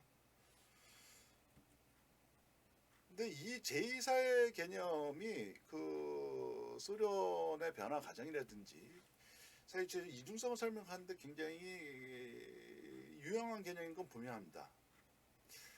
근데 제가 조금 비판적으로 보는 것은 이 개념의 설명력이 없다는 것이 아닙니다. 한계라고 볼 수가 있겠고 그리고 이중구조를 정당화하는 것이 아니었느냐. 그러니까 뭐 좀 쉽게 말씀드리면 소련이란 나라 사회주의가 결국은 뭐 겉으로 보면 사회주의인 것 같지만 실제로 사회주의가 아니었고 문제가 많았다. 뭐 이런 식의 얘기로 갈 수가 있는 거죠. 그러니까 사람들은 인민들은 딴 생각하고 있었다. 뭐 이런 얘기가 될 수가 있겠고 사실은 결과적으로 보다 보면 사회주의 체제에 갖고 있었던 문제점들을 소위 이념 비판적인 차원으로 흐를 가능성이 굉장히 다분하다는 것입니다. 비판하지 말자는 것이 아니라 이것이 결국은 그 과거에 냉전 시대의 반공주의나 전체주의적 시각하고는 또 다른 틀인 건 분명하지만 그리고 사회적 동력이라든지 동학이라든지 이런 것들을 설명하는 데 갖고 있는 유용성이 있음에도 불구하고 결과적으로 사회주의가 굉장히 뭐 본질적으로 문제가 많았다라든지 뭐 허황되랬다든지 이런 식의 논의로 이어질 수가 있다. 그러니까 의외로 제2사회 개념을 집중했던 분들이 굉장히 반북한적으로 반사회주의적으로 가는 경향들이 많았다. 의도적이었는지는 모르겠지만 이 개념 자체가 그런 위험성을 갖고 있었다는 것입니다. 그러니까 원래는 현실에 좀 디테일하게 계속 강조하고 있었던 현실에서 움직이는 것들은 설명하기 위한 개념이었다고 볼 수가 있겠고 그게 왜 바뀌었을까라는 걸 설명하는 데는 유용한 건 분명하지만 이런 위험성을 갖고 있었다는 것을 좀 볼 필요가 있다는 거죠. 좀 더 가다 보면 북한 사회도 소련이 그랬던 것처럼 다른 사회주의와 마찬가지로 불안정한 사회였다. 조금 더 심하게 가면 결국 와해가 불가피하다. 뭐 이런 식의 얘기하고 연결될 수가 있다는 거죠. 필자 입장에서는 이것이 좀 마음에 안 들었던 것 같아요. 그래서 저는 북한에 대해서 안 맞는다라고 얘기하고 있지만 현실적으로 제2사회 개념 자체에 대해서 좀 비판적인 것이 아닌가 필자가 이런 것이 아닌가 이런 생각을 하고 있습니다. 그런 면에서 좀 조심해야 될 것이 몇 가지가 있는데 사실은 일단 이념적 차원에서 이론적 차원에서 좀 말씀드린다고 한다면 이 제2사회론이 이게 소위 제2경제라는 것과 혹은 비공식 사회 이런 비슷한 개념들하고 뒤섞여서 쓰일 위험성이 항상 있다는 것입니다. 제2경제라는 것은 이제 북한에서 특히 얘기할 때는 여기서 제2경제는 또 비공식 경제는 아닙니다. 북한 같은 경우는 특수한 특히 경제 구조를 갖고 있는데 북한이 갖고 있는 특수성 중에 하나 제2경제라는 것은 저희 군 경제라고 말씀드릴 수가 있어요. 그러니까 예컨대 기업도 보면은 그냥 국가나 뭐 행정부에 소속되어 있는 경제 주체들, 회사들도 있을 수가 있겠고 뭐 업종은 거의 같은데 군이 또 운영하는 경제가 있습니다. 군이 운영하는 회사라든지 뭐 사업 같은 것들이 있는 거죠. 군 사업도 있고 그 다음에 쉽게 우리식으로 하면 정부 사업도 있고 그렇게 하는 건데 이게 북한은 이중적으로 움직이고 있어요. 이것은 문제적 상황이 아니라 북한의 정책적 의도가 좀 있다고 봐요. 그러니까 한국 전쟁 이후로 북한 체제가 지향했던 바는 항상 전쟁에 대비하는 거죠. 그게 뭐 남침을 위해서라고 얘기하는데 그것뿐만 아니라 사실은 한국 전쟁 때 워낙 많이 두들겨 맞고 많이 피해를 봤기 때문에 그런 것들을 보존하기 위한, 그러니까 체제를 보존하기 위한 여러 가지 그 정책적 보완들을 하는데 경제 부분에서는 제2경제라고 볼 수가 있어요. 그러니까 그러니까 일반적인 경제 부분이 문제가 되더라도 미니멈 군 부분 시스템은 돌아가게끔 하겠다. 이런 것들이 어떻게 보면 늘 전쟁을 대비한 시스템이라고 봐야 되지 않냐 이런 것이죠. 어쨌든 이유가 어쨌든 동기가 어쨌든 간에 북한은 제1경제와 달리 독립적인 제2경제가 있었다는 것인데 이것은 제2사회에서 얘기하는 개념에서 얘기하는 제2사회하고 좀 틀려요. 그러니까 제2사회 개념은 그 공식과 비공식이라고 혹은 국가 부분과 인민 부분 뭐 이런 것들 이런 쪽에서 나오는 거기 때문에 북한의 제2경제하고 제2사회는 제2사회 개념 가지고 북한은 제2경제를 바로 집어넣는 것은 좀 혼란이 있을 수가 있다. 용어에서 보는 혼란인데 이런 것들을 좀 구별해서 볼 수 있다는 봐야 된다는 것이고 제2사회하고 좀 가장 흡사한 개념이 비공식 사회라고 볼 수가 있겠는데 공식과 달리 돌아가는 부분들이 있었다라는 것인데 이것은 제2사회 개념하고 좀 비슷하긴 합니다. 그렇지만은 이 북한에서의 비공식 사회라는 것은 북한 체제의 환경, 대내적 환경에 따라서 좀 달라지는 거죠. 그러니까 앞에 얘기했던 소련 대상으로 했던 제4의 개념은 사회주의 자체가 또 다른 사회를 갖고 있다는 얘기인데 이 비공식 사회라는 건 공식 사회와 관계에서 나오는 것이다. 예컨대 최근에 이제 시장이 강화되면서 시장 영역이 처음에 만들어지기 시작하면은 북한의 사회주의 경제 구조라든지 배급을 기반으로 한 이런 거와 달리 독자적으로 작동되는 부분들이 생겨나는 거죠. 그러니까 이것은 북한 체제를 포함한 사회주의 체제가 바뀌면서 나왔던 혹은 부산물 이렇게 볼 수가 있다는 것입니다. 앞으로 또 말씀드릴 수 있을 기회가 있겠지만 시장이 북한에서 뭐 2000년대 이후 굉장히 활성화됐다. 그럼 2000년대 이전에 시장은 없었냐? 그때도 시장은 있었다는 겁니다.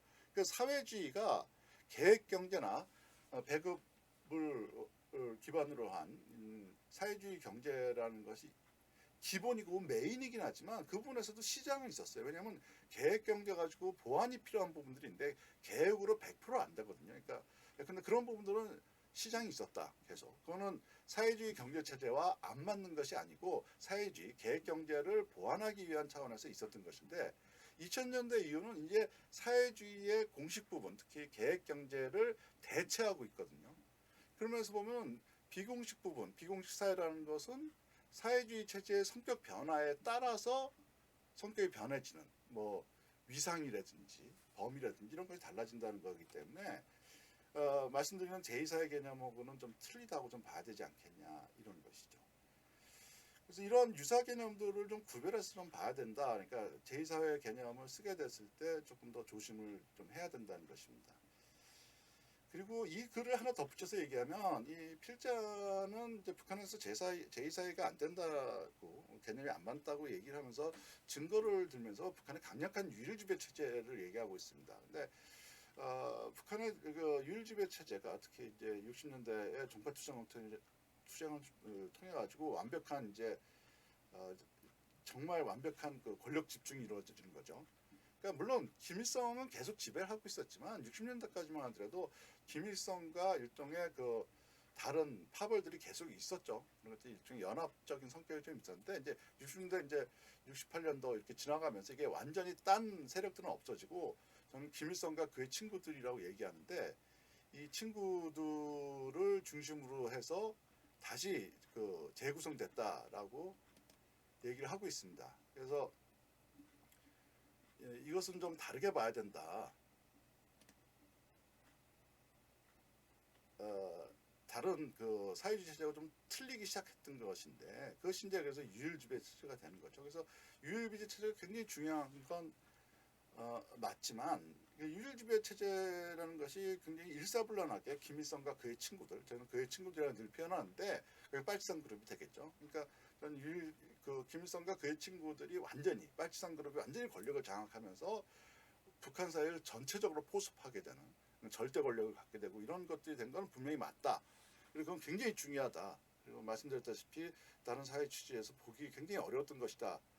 그것까지도 맞지만 그럼 그렇다고 해서 그런 권력이 굉장히 장악됐다는 것이 바로 북한에서도 소련과 같은 그러니까 유일지배 체제가 굉장히 굳건했었던 70년대 80년대에서도 전통적인 사회주의에 있어서 제2사회가 없었겠느냐 이건 좀 다른 얘기가 될 수가 있다는 것입니다. 저는 이 글이 제2사회 개념을 한번 우리가 이해하고 북한 사회를 이해하는데 어떤 식으로 볼 수 있을까라는 중에서 굉장히 유용하긴 한데 북한의 유일지배 체제의 그 완벽성이라고 할까, 그 절대성이라는 것을 지나치게 강조함으로 인해 가지고 결국은 그 북한 사회 내부의 변화의 동력 이런 것들을 좀 보는데 놓치고 있지 않나 이런 생각이 듭니다. 그리고 조금 사족을 붙이자면 그냥 북한 사회 얘기만 하면 되지 않을까라는 싶은데 북한 사회 얘기하면서 남북 관계라든지 우리 정책하고 연결시키는 별로 좋아하지 않아요.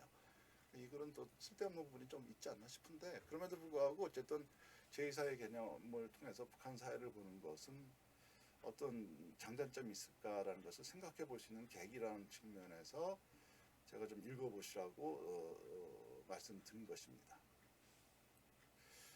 다음은 이제 마지막 발제죠. 우리 표 선생님의 그 시민사회 얘기를 이어서 들어보도록 해보겠습니다. 네, 저는 북한에서의 국가와 사회 발제를 맡은 박사 19기 표윤신입니다. 우선 이 글은 머릿말에서 선행 북한 연구 분석들의 한계점을 지적하고 있습니다. 북한의 폐쇄성으로 자료도 부족했고 또 많은 연구들이 북한은 좋다 혹은 나쁘다라는 자신의 이념을 증명하기 위한 목적론적 연구를 해왔습니다.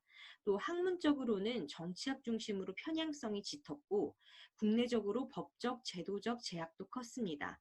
전반적으로 연구들이 지나친 일반론 또는 특수론에 편향돼 있어서 북한 체제에 대한 과학적 전망을 불가능하게 했습니다. 따라서 이런 한계점을 딛기 위해서 이 연구는 시민사회론이라는 개념을 통해서 국가와 사회라는 관점에서 북한 체제의 성격을 살펴보고자 합니다. 이론적 논의에서 이 사회주의 국가에서 국가 역할이 어떻게 확대되는지를 먼저 살펴보도록 하겠습니다. 전통적인 막시즘에서는 국가는 지배적인 자본가의 계급의 도구이라며 즉 국가는 사회주의 혁명이 성공하면은 없어져야 될 존재로 보고 있습니다. 반면 네오막시즘 같은 경우에는 자본주의에서 국가가 얼마나 역할을 하고 있는지를 봤기 때문에 전통적 막시즘보다는 국가 역할에 대해서 상대적으로 많은 관심을 기울이고 있습니다. 이 국가 역할이 레닌 그리고 스탈린을 거쳐서 점점 더 확대되는데 레닌 때는 사회주의 혁명에서 국가가 일정 기간 동안 필요하다며 그 역할을 더 중시하고 있습니다. 이때부터 국가 사회주의라는 개념이 도입돼서 사회주의 국가에서 당과 국가의 역할이 확대됩니다. 다만 이 과정에서 국가가 체제의 중심이 되면서 인민은 권력으로부터 배제됩니다. 스탈린 체제에서는 대중동원 그리고 중앙집권주의 등을 특징으로 합니다. 이것이 국가들과의 경쟁과 산업화를 명분을 내세우긴 하지만 그 이면에는 정치적인 권력 집중 그리고 경제적인 국가의 통제를 강화하려는 목적이 깔려 있습니다. 국가 역할이 자본주의에서는 자본가 계급의 이익을 대변하는 반면에 사회주의 국가에서는 국가 기반이 관료 혹은 당뇨로 보는 경향이 짙습니다. 시민사회론이 어떻게 형성됐는지를 살펴보기 위해서 우선 반대되는 두 학자 토크빌과 막스의 주장을 살펴보도록 하겠습니다. 토크빌은 민주주의 혁명에 의도치 않은 결과로 새로운 전제주의 국가가 출현할 가능성이 있다면서 이걸 막기 위해서는 행정의 탈중심화와 사법권의 보장, 그리고 무엇보다도 자율적인 시민단체의 발달이 중요하다고 강조하고 있습니다. 이와 정반대로 막스는 시민사회 개념은 개인주의적 요소만 강화할 뿐이라며 굉장히 부정적인 견해를 갖고 있습니다. 이에 대해서 그람스는 두 이론의 절충점을 좀 얘기를 하고 있는데 토크빌의 막스주의화, 즉 시민 조직을 강화해서 부르주아 민주주의를 변혁시켜야 한다고 주장하고 있습니다. 기본적으로 시민사회론의 전제는 국가와 시민사회를 이분법으로 보면서 억압적인 국가에 반대하는 주장입니다. 물론 이 시민사회론은 각 국가의 역사적 경험에 따라서 달리 나타납니다. 예를 들어서 아시아 국가 같은 경우에는 자생적인 자본주의화를 거치지 않았기 때문에 상대적으로 시민사회가 취약하게 나타나고 있습니다. 그렇다면 북한에서의 국가와 사회가 어떻게 형성되고 있는지 살펴보도록 하겠습니다. 그동안 북한 체제에 대한 논의들은 북한을 1인 독재 체제, 전제국가, 병영국가, 유격대 국가, 사회주의 체제 일반론에 입각해서 살펴보는 면들이 있었습니다. 이러한 연구들은 정치 그리고 정치 경제학적 관점에서 입각해서 북한의 권력 유지 과정에 초점을 맞춰서 체제 성격을 살펴보고 있습니다. 이런 연구 결과에 따르면 북한에서는 국가가 압도적인 위상을 가지며 시민사회는 거의 무의미한 수준이라고 보고 있습니다. 그렇다면 시민사회론에 입각해서 북한의 체제에 대해서 살펴볼 텐데요. 이를 위해서는 시민사회의 존재 여부, 그리고 이와 관련된 역사적 경험, 사회주의 산업화 정도, 문화 유입 가능성, 체제 자체의 효율성 등을 고려해야 합니다. 이 같은 기준에 따라서 북한에서의 시민사회에 대해서 하나씩 살펴보도록 하겠습니다. 우선 80년대 말부터 굉장히 많은 협회들이 생겨나기도 하고 그리고 종교 조직도 활성화되긴 하는데 이것들이 당 그리고 국가와 분리되는 자생적이고 독립적인 조직으로 보기에는 좀 어려운 측면들이 있습니다. 따라서 이게 장기적으로는 변혁을 추동하는 조직으로 전환할 가능성이 있지만 아직은 시기상조라는 결론을 도출해낼 수 있습니다. 또 역사적 경험을 보자면 북한은 전근대적인 권위주의에서 식민지를 거쳐서 곧바로 사회주의 체제로 전환을 했기 때문에 딱히 시민사회의 경험 기회를 갖지는 못하고 있습니다. 오히려 유교적인 전통 그리고 식민의 경험이 국가 그리고 시민사회의 일체감을 강화시킬 뿐입니다. 따라서 전반적으로 시민사회 형성의 역사적 경험이 미미한 반면에 오히려 국가주의를 강조할 수 있는 경험이 더 풍부하다고 볼 수 있습니다. 다음은 산업화 수준입니다. 북한의 사회주의적 산업화는 성공적이라고 볼 수 있지만 이것이 당과 국가 주도의 스탈린주의적 산업화이기 때문에 산업화에서 형성된 전문가들이 사회 변혁을 주도하기는 어려운 측면이 있습니다. 또한 외부 문화 유입 가능성을 보자면 북한은 장기적인 폐쇄 정책으로 외부인 외부 정보 등이 굉장히 철저히 차단되어 왔습니다. 물론 90년대 들어서 서구 문학도 소개되고 2000년대에는 남한의 대중문화가 소개되기도 했는데 북한이 이걸 굉장히 적극적으로 경계한 이른바 모기장론을 펼쳤기 때문에 어떠한 문화가 유입되긴 좀 어려운 측면이 있습니다.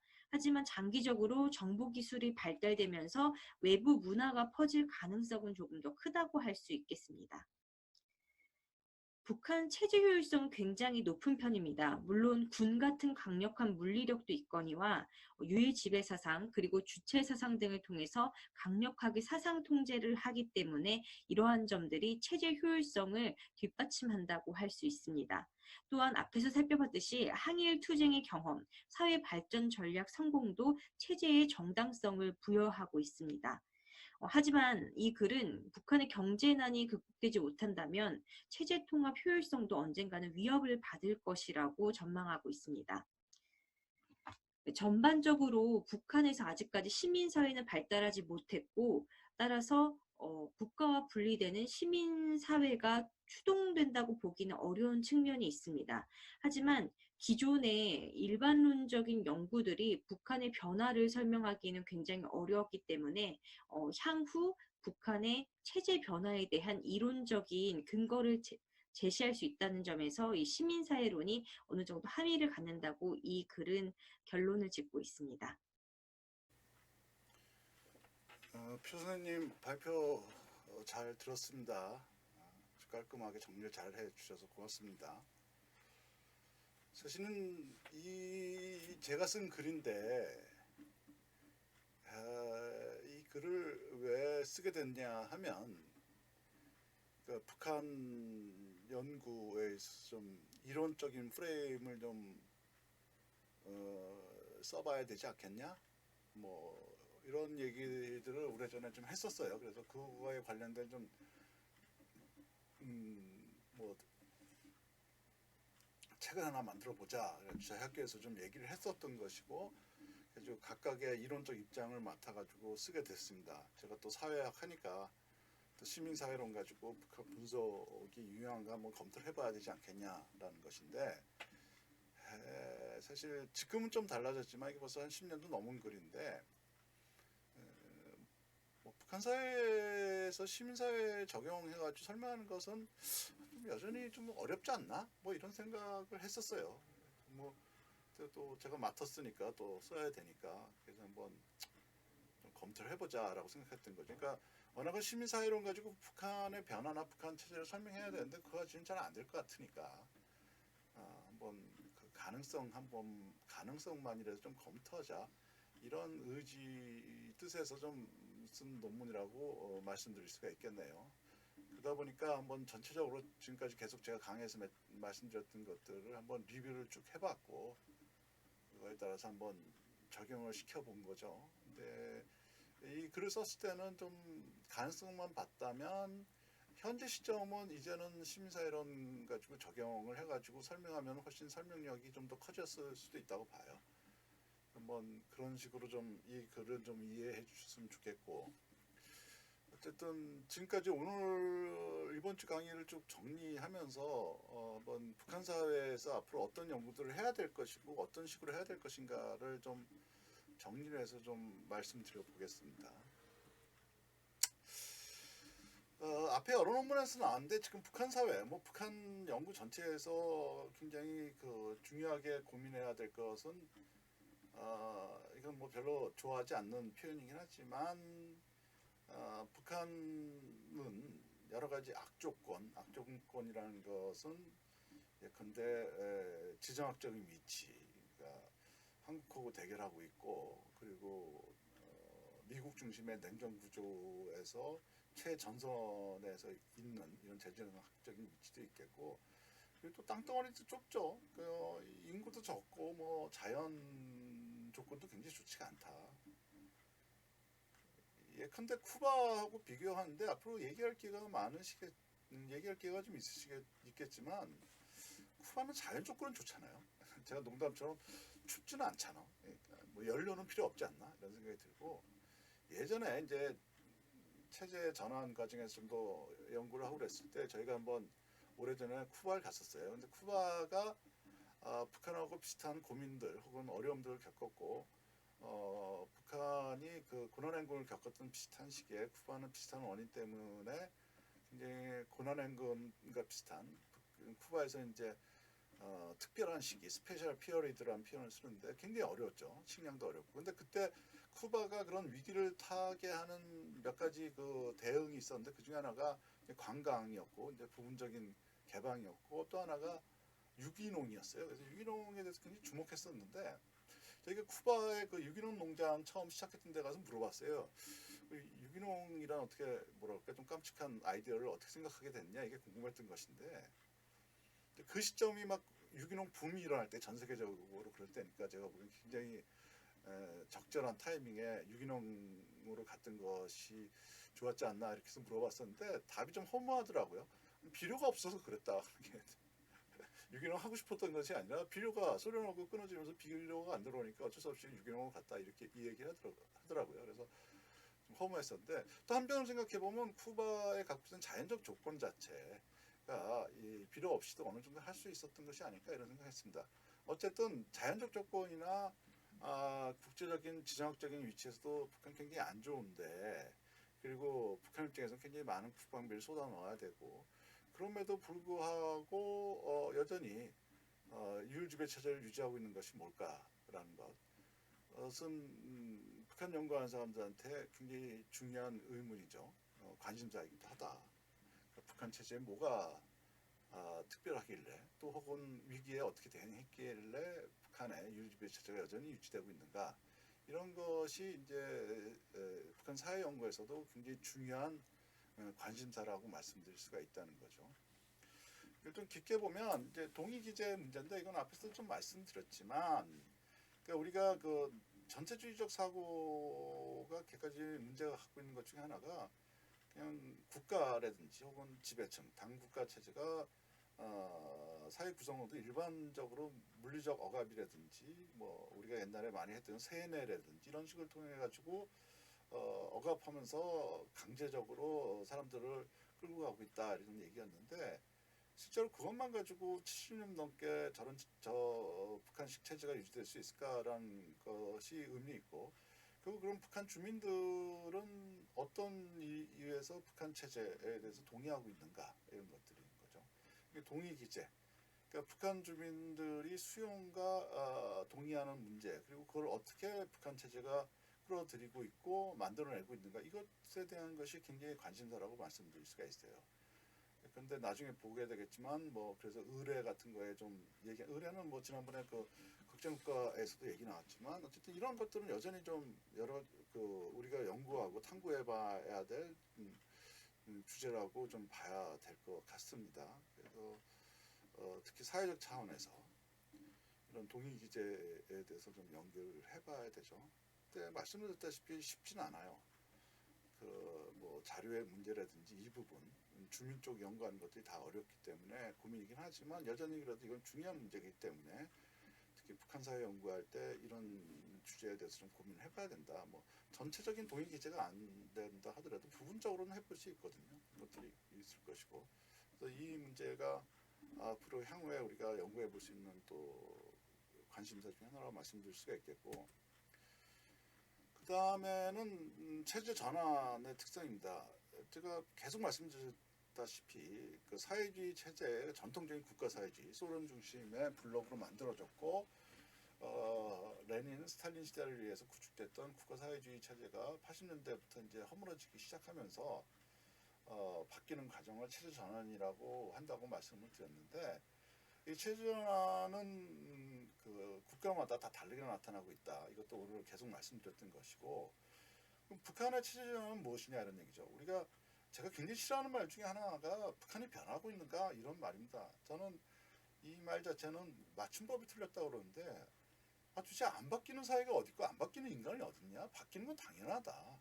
그러니까 북한은 변하고 있는가를 교정을 본다면 북한은 어떻게 변하고 있는가가 그 맞춤법에 맞는 말이죠. 그러니까 그러면 북한의 체제 전환, 그러니까 저는 지금 북한도 체제 전환을 하고 있다 봐요.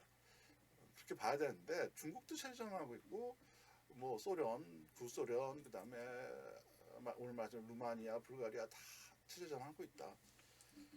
제가 작년에는 북유럽의 몇 나라를 갔었는데 북유럽 쪽에 사회주의 국가들 리투아니아라든지 라트비아라든지 이런 에스토니아 이런 데를 좀 들여다봤었는데 여기도 다 다르게 나타나죠. 같은 예전에 구사회주의권이라 할지라도 다 다르기 때문에 체제 전환을 하느냐 안 하느냐가 아니라 체제 전환이 어떻게 되고 있느냐 특히 북한 사회에선 이런 것들이 어떻게 드러나고 있는가 오늘 말씀드렸던 공유점과 차이점 이런 것들을 좀 봐야 된다는 거죠. 이 체제 전환의 특성을 살펴봐야 되는 것이고 특히 사회적 차원에서 어떤 식으로 진행되고 있고 앞으로 어떤 식으로 바뀔 것인가 이런 것까지 봐야 되는 것이 이 북한 사회에서도 핵심적인 쟁점이라고 볼 수가 있어요. 뭐 예를 들어서 북한 여성이 어떻게 바뀌고 있냐 이것도 포함되는 거죠. 체제 전환 과정에서 북한 여성이 어떻게 바뀌고 있냐 이런 것들 뭐 집단별로 혹은 지역별로 체제 전환이 뭐 해산에서 어떻게 일어났고 청진은 어떻게 일어났고 평양에서 어떻게 일어났고 이런 것까지 포함해서 현상에 대한 것도 있고 성격에 대해서 규명하는 것도 있고 앞으로 전망도 포함해서 이런 것들을 좀 더 봐야 된다고 생각하고 있죠. 그 다음에 사회적 통합과 분화에 대한 문제인데 그러니까 사회주의 체제가 지향했던 강력한 통합 시스템 그 북한식의 율지배 체제에서 이루었던 사회적 통합이라는 것이 앞에 처음에 얘기했던 이제 체제 유지하고도 연결되는데 이것이 어떻게 되고 있느냐 이런 얘기죠. 이건 우리 다음 주에 좀 더 하시겠지만 여전히 통합이 유지되고 있다고 봐야 되겠느냐 아니면 분화되고 있느냐 뭐 집단별 혹은 지역별, 뭐 계층별, 뭐 이런 것들이 어떻게 되고 있냐 이런 것들을 좀 볼 필요가 있겠습니다. 뭐 이건 이제 계속 좀 디테일하게 본다면 노동자가 얼마큼 통합되어 있고 농민들은 어떻게 통합되어 있냐 이런 식으로도 봐야 될 것이고, 그 다음에 분화가 되어 있다면 어느 정도 분화되고 있느냐, 엘리트들이 분화되고 있는지 뭐 이런 것들죠. 엘리트와 일반 북한의 인민들이 분화되고 있는지, 갈라지는 포인트, 간극이 있는지, 그게 넓어지는지 좁아지는지 이런 것들을 좀 볼 필요가 있다는 것입니다. 그런데 변화라는 측면에서 보면 굉장히 중요한 것은 어떤 집단이 변화를 주도하냐 이런 거라고 볼 수가 있겠습니다. 그러니까 변화의 성격을 알기 위해서는 변화를 주도하는 집단을 볼 필요가 있다는 것이죠. 예컨대 이제 근대로 넘어오는 과정 속에서 중세에서 근대 사회로 넘어갔을 때는 부르주아지라는 것이 굉장히 중요해지는 거죠. 막시즘에 따르면 기본적으로 이제 노동자 농민이라고 그러는데, 그럼 북한에서는 노동자 농민 집단이 주도하는지, 아니면 엘리트들이 주도하는지, 아니면은 이 북한의 변화는 최고 지도자가 주도하는지, 이런 것들을 좀 따져봐야 됩니다. 계속 그 동구에서의 그 체제 전환은 성격이 틀렸다고 얘기하는데, 성격이 틀렸던 것 중에 굉장히 중요한 것이 주도하는 집단의 차이입니다. 예컨대 폴란드 같은 경우는 뭐 많이 들어보셨겠지만 우리 입장에서 자유노조라고 표현을 하는데, 전 자유노조라는 표현이 정확한 번역은 아니라고 봐요. 노조는 유니언인데 거기는 솔리달리티죠. 노동자 연대가 더 맞는데, 제가 노조라는 표현 별로 쓰고 싶지 않냐면 사회주의에서 노조는 있을 수가 없거든요. 왜냐하면 노조는 자본가가 있어야지 대립적으로 노조가 있어야 되는데 사회주의 체제에서 자본가는 없었기 때문에, 그래서 노조라는 표현 별로 개인적으로 안 좋아하지만 어쨌든 솔리달리티가 중심이었던 노동자라든지 혹은 좀 광범위하게 보자면 사실 폴란드 같은 경우는 사회주의 이전에도 시민사회가 있었기 때문에 시민사회와 이런 그 노동자 집단이 중심이 됐다고 한다면, 근데 체코 같은 경우는 뭐 대통령 아시는지 모르겠지만 체제 전환 이후에 소위 민주화되면서 첫 번째 대통령이 작가였거든요. 시인이었나?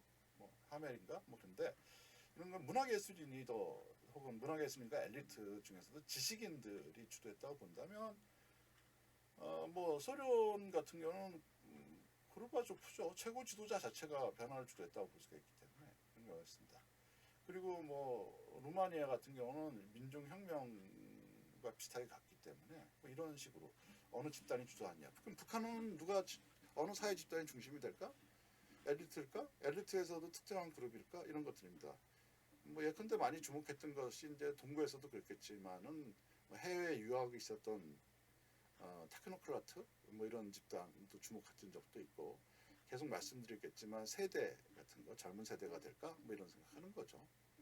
어쨌든 그래가지고 이런 것들 변화 과정에서 어느 사회 집단이 중심이 되겠다는 것은 굉장히 중요합니다. 그래서 사회 집단별 연구, 그다음에 변화에 대한 태도 이런 것들 연구도 그 북한 사회 연구에서 굉장히 중요한 과제 중에 하나라고 볼 수가 있다는 것이고, 시장화인데 물론 시장화는 물론 경제 쪽에서 기본적으로 한다고 볼 수가 있겠지만, 시장화라는 것은 경제 구조, 그러니까 먹고 사는 문제, 그러니까 배급이 아니라 사람들이 북한의 인민들이 시장에서 먹고 산다. 그러니까 이 경제 과정의 핵심이라고 볼 수가 있지만 이것은 사회적 결과를 가져오게 됩니다. 그러니까 예컨대 저는 이제 앞으로 이 말씀 많이 드리겠지만 시장화에 따라서 북한이 갖고 있는 가장 큰 문제 중에 하나는 뭐 전통적인 사회주의 와해다 뭐 이런 것보다는 양극화가 아닌가 이렇게 보고 있다는 거죠. 역설적으로 남한이나 북한이나 양극화가 문제가 아닌가?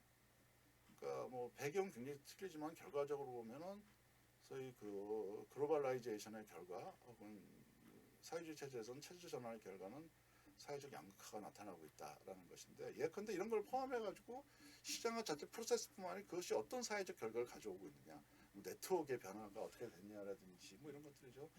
시장화되면서 친족 집단은 더 중요해지는지, 가족들 뭐 이런 것들을 포함해서 우리가 관심을 가져야 될 것들이 굉장히 많다라는 것이고, 뭐 사회적 이동이 많아졌다. 이것도 뭐 하나겠죠. 뭐 시장은 많아요. 사회적 이동이 많아질 테니까.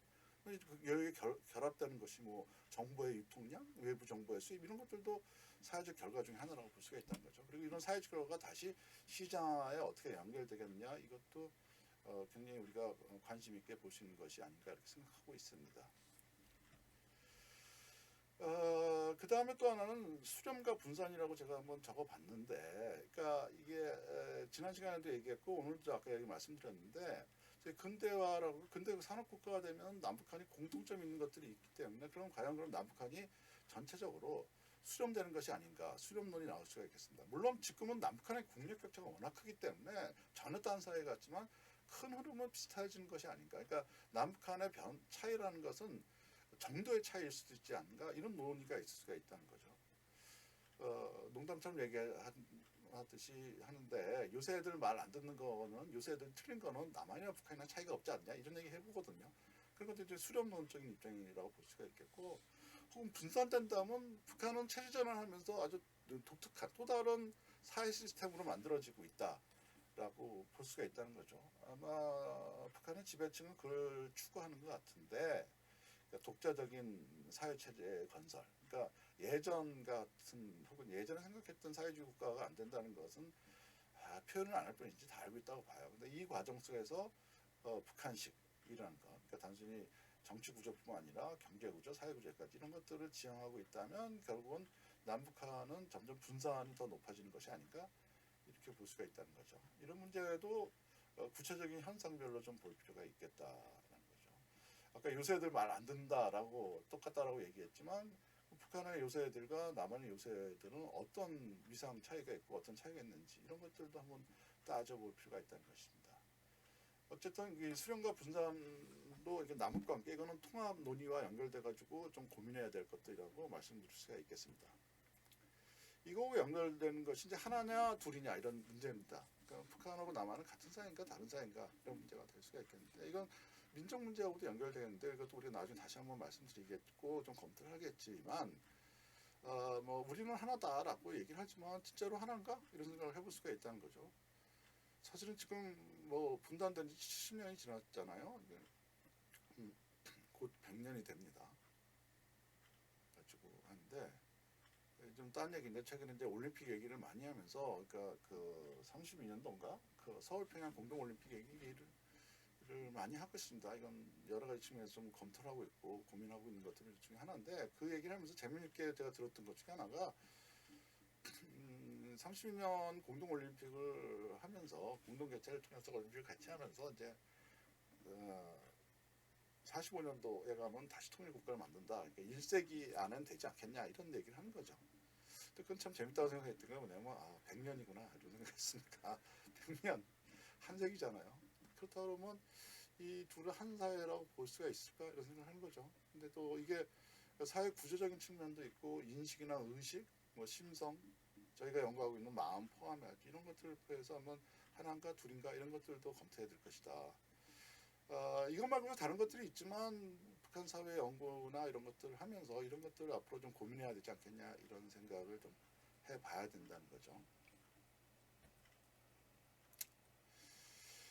사실은 조금 보론, 좀 보충해서 좀 몇 가지 좀 더 말씀을 드릴까 싶은데, 제가 오늘까지 보면 한 3주차에 걸쳐서 북한 연구를 어떻게 해야 되고 북한을 학문적으로 연구한다는 게 뭘까, 뭐 이런 것들을 말씀드렸고, 그 다음에 실질적으로 그 북한 연구하는 과정에서 어떤 문제점들이 있고 뭘 고민해야 될까, 어떻게 흘러왔나 이런 것들을 봤죠. 오늘은 좀 이제 좁혀가지고 이제 북한 사회를 연구한다고 그랬을 때는 또 어떤 어프로치를 해야 되고 어떻게 해야 될까 이런 것들을 말씀드린 것입니다. 그러니까 이게 좀 맛보기라고 말씀드릴 수가 있겠는데, 이제 다음 주부터는 본격적으로 북한 사회 얘기를 좀 들어가는 것이죠. 그 들어가기 전에 좀 전반적으로 정리해서 좀 말씀드리면, 좀 검토해야 될 거, 고민해야 될 것들을 제가 보론이라고 해서 얘기해봤는데, 제가 좀 첫 번째 얘기는 역사적 이해의 필요성을 좀 강조하고 싶다는 거죠. 그러니까 제가 늘 학생들한테 북한사에 대해서 기본적으로는 알아야 된다라는 거. 이 학교에서도 이제 북한사 수업을 하고 있지만 이건 전체의 통사에 대한 것이고, 그리고 이제 분야에 대해서는 분야 역사에 대해서는 내가 예를 들어서 북한 정치한다면 정치사에 대해서 좀 더 쭉 봐야 된다라는 거죠. 그러니까 역사적인 차원에 대해서 이해가 없다면 특정한 시기에 특정한 현상 이런 것들을 떼어놓고 얘기하기는 어렵다는 것입니다. 예컨대 북한의 교육 체제도 역시 굉장히 중요한 주제인데 쉽게 얘기해서 북한 교육을 얘기하기 위해서는 뭐 분단은 당연하고 분단 과정도 중요하지만 뭐 사회주의 교육 체제를 모르고 나선 현재 오늘날의 북한 교육을 이해할 수가 없다는 겁니다. 예컨대 김정은 시대에 들어서 굉장히 많이 바뀐 것 중에 하나가 제도적으로나 정책적으로나 현실적으로 바뀐 것 중에 하나가 저는 교육이라고 보고 있는데 북한 교육이 바뀐 것들을 보는데 사회주의 교육 체제를 모르면서 지금 김정은 시대 교육 개혁을 얘기할 수는 없다는 것입니다. 그래서 어쨌든 역사적 이해라는 것은 모든 분야에 있어서 지금 제가 예를 들어서 말씀드렸듯이 다 필요하다라는 것이고 특히 북한이라는 것은 딴 분야에 대해서 정치가 굉장히 중요하기 때문에 정치적 분야에서 정치사는 기본이라고 볼 수가 있어요. 근데 저는 뭐 사회문화 쪽 하니까 사회문화사가 중요하지만 사회문화사에서도 볼 때는 68년대 정권 투쟁이라는 건 굉장히 중요하다. 윤리배 체제 성립에 대해서 모르면서 북한의 사회적 변화, 문화적 변화라는 걸 알 수가 없다는 것입니다. 그래서 역사적 이해를 좀 충실히 할 필요가 있다는 것입니다. 그다음에 좀 맥락적 이해를 강조하고 싶은데요. 이거는 뭐 역사적인 것도 맥락적이라고 볼 수가 있겠지만 좀 정리해서 말씀드리면 우리가 이제 보려는 것은 이제 사회 현상이잖아요. 사회 현상을 보는데 그래서 뭐가 좀 올까? 뭐 보면은 최근에 뭐 어쨌든 시장화가 되면서 여러 가지 나타나는 것 중에 하나가 뭐 일탈이 많아진다. 그러니까 범죄나 일탈 같은 것들이 많아지는 거죠. 얘기도 잘 안 듣고 뭐 이런 것들인데 이런 건 내가 일탈에 대해서 연구를 해보겠다라고 봤으면 내가 보고 싶은 보고 싶은 대상들은 이 사회 현상이 되겠는데 이 사회 현상이 뭐 범죄가 얼마나 늘어났다, 뭐 어떤 범죄가 나타난다 이런 것들도 보겠지만 이런 것들을 그 자체로만 보는 거는 한계가 있기 때문에 사회문화적 맥락에 대해서 따라서 봐야 된다는 거죠.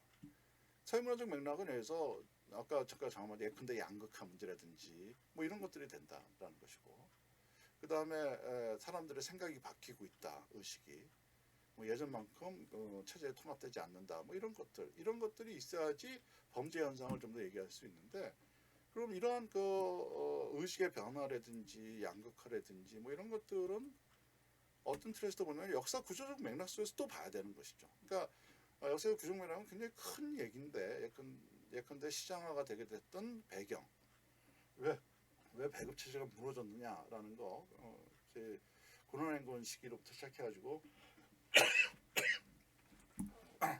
그 고난행군 시절부터 했던 것, 그다음에 외적인 환경 같은 거 들을 수가 있죠. 국가사회주의, 다른 나라들이 없어졌다, 사회주의 친구들이 없어졌다 이런 것까지 포함하면서 다시 지금 사회문화적 맥락, 양극화됐지, 배급 체제가 무너지고 사람들의 의식이 바뀌었다, 사회주의에 대한 충성도가 떨어졌다 이런 것들 그런 것들과 이제 나오는 범죄, 일탈 이런 거 사회 현상이 되는 거죠. 그래서 이것은 사회 현상을 본다고 하더라도 이런 맥락이라는 것이 굉장히 중요하다라고 말씀드릴 수가 있겠습니다. 그래서 이 사회 현상이란 것이 이 문화적 맥락하고 일단 관계를 맺는 거죠. 그러면 이것은 이제 상호적인 작용을 하게 된다라는 것인데 이것은 이제 텍스트와 콘텍스트라고 얘기합니다. 그러니까 지금 보고 있는 이 사회 현상들은 이제 텍스트가 될 거고 사회 현상이라는 측면에서 사회 문화적 맥락. 그러니까 범죄는 사회 현상, 텍스트. 내가 보는 텍스트는 뭐든지 다 텍스트인데 현상이 텍스트가 될 수가 있겠고 텍스트가 책만 얘기하는 건 아니에요. 현상을 텍스트라고 본다면 이것은 콘텍스트는 사회 문화적인 것이다. 양극화라든지 의식의 전환이라고 본다면 다시 이것은 이 역사적인 거와 연결돼 있다라는 거죠. 역사적인 거와 상호 작용을 한다. 이렇게 되는 거죠. 이 콘텍스트. 그러니까 여기서는 큰 역사 구조적인 것이 콘텍스트가 된다. 그러니까 텍스트와 콘텍스트를 왔다 갔다 하면서 좀 봐야 된다는 것입니다. 이게 이제 해석학적 순환이라고도 얘기할 수가 있겠고 그런데 맥락적 이해라고 제가 강조하는데 그러면서 이제 사회 현상을 이해하기 위해서는 사회문화적 맥락을 얘기할 수가 있는 거죠. 그럼 사회 현상을 통해서 사회문화적 맥락을 설명할 수가 있는 거예요. 국가에서 일탈이 많아졌다. 그러면 북한 체제 통합력이 떨어지고 있다. 이렇게 볼 수가 있다는 거죠.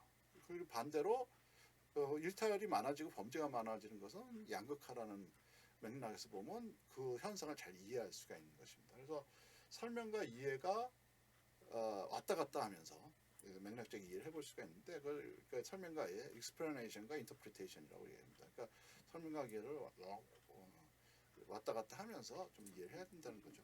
이건 물론 해석학적 방법을 좀 더 강조하는 입장에서 있는데 이것은 특히 이제 우리가 아까 말씀드렸던 이해적 방법이라든지 질적 방법을 쓸 때 더 특히 중요합니다. 그래서 이해 쪽을 좀 중시한다고 그러면 이렇게 될 수밖에 없겠고, 자, 좀 하나 예를 들어서 말씀드리면 극장국가 얘기할 때 기어스 얘기했잖아요. 기어스가 문화 분석을 쓸 때 했던 얘기 중에 하나에 두텁게 기술학이란 말을 많이 쓰는데 인류학자들이든지 질적 방법론 쓰는 사람들이 얘기하는데 깊게, 그러니까 두텁게 한 depth, 그리고 디스크립션 하는데 깊게 기술해야 된다는 건데 그게 뭐냐면 제가 좀 예를 들어서 말씀드리면 제가 늘 수업 시간에 그 얘기 많이 했는데 누가 눈을 깜빡거렸다 한번 상상을 해보자 얘기죠.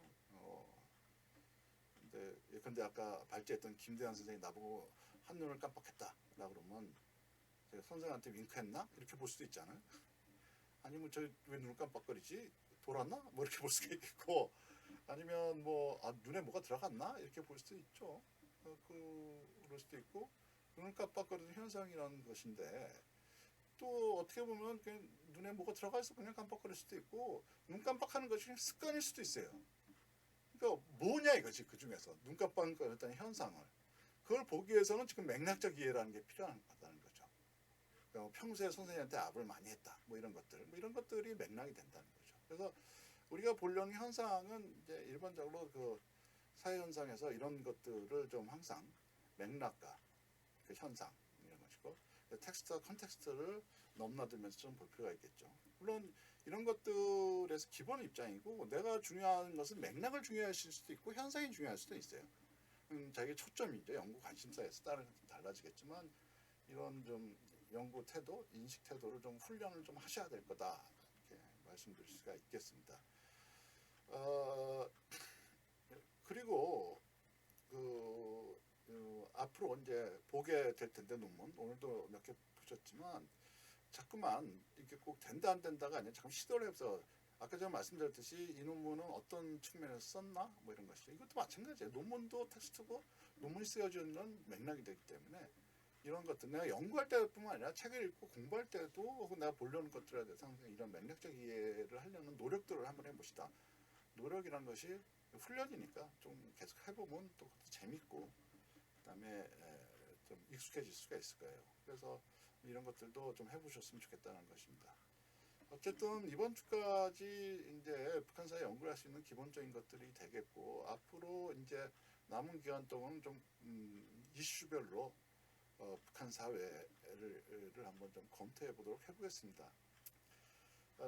수업 처음에도 말씀드렸다시피 이 수업은 좀 개론적 성격이기 때문에 그렇게 깊게 갈 수는 없어요. 그러니까 한번 이런 식으로 볼 수가 있다 이런 얘기를 하고 있다라는 것이고 그리고 계속 말씀드리지만 저는 어떤 수업을 하든지 현상을 설명하고 현상을 알기 위한 뭐 정보 전달 이건 별로 의미가 없다고 봐요. 그건 각자 알아서 하시고 제가 농담처럼 한 얘기했는데 뭐 구글링 하시든지 뭐 지식 검색을 하든지 여기서 찾을 수 있는 건 거기서 보시고 이건 대학원 수업이기 때문에 내가 보려는 현상들을 어떤 식으로 봐야 되겠냐 이런 거에 조금 좀 문제의식을 가졌으면 좋겠어요.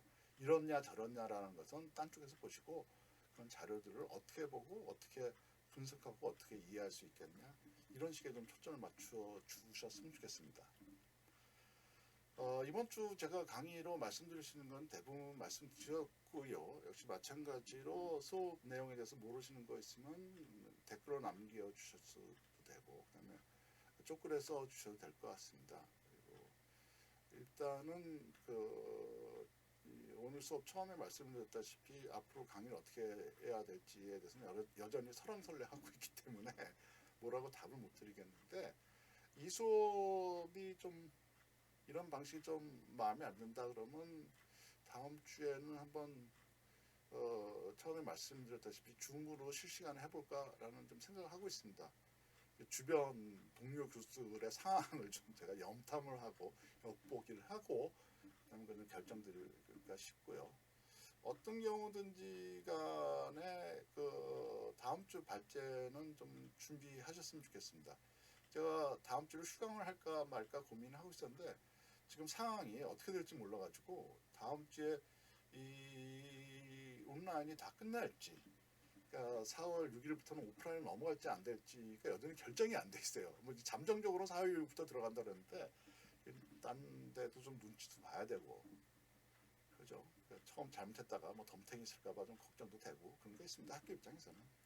그렇지만 지금 현재는 어쨌든 지금 현 시점에는 4월 6일부터 오프라인으로 하기로 했는데 그게 어떻게 될지 모르겠기 때문에 다음 주도 일단은 온라인 강의를 한 번은 더 해보도록 하겠습니다. 그래서 형식은 이런 유튜브를 통해서, 그리고 못 보신 분들은 파일 나눠드리는 걸 하겠지만, 아니면 좀 불만들이 많다면 그 온라인으로 실시간으로 할까, 이거는 제가 다음 주 초에 결정을 하려고 그러는데, 어쨌든 발제 맡으신 분들은 여전히 오늘 해주신 것처럼 좀 준비를 해주셨으면 좋겠습니다. 제가 오늘 보니까 괜찮은 것 같은데 발제들도 잘하시고 어쩌면 더 집중이 되는 것 같기도 하고, 어쨌든 그렇습니다. 오늘 하루도 좀 수업하시냐고 고생하셨습니다. 건강하시고요. 어쨌든 빠른 시일 내에 저도 좀 다시 뵙기를 바라고 있습니다.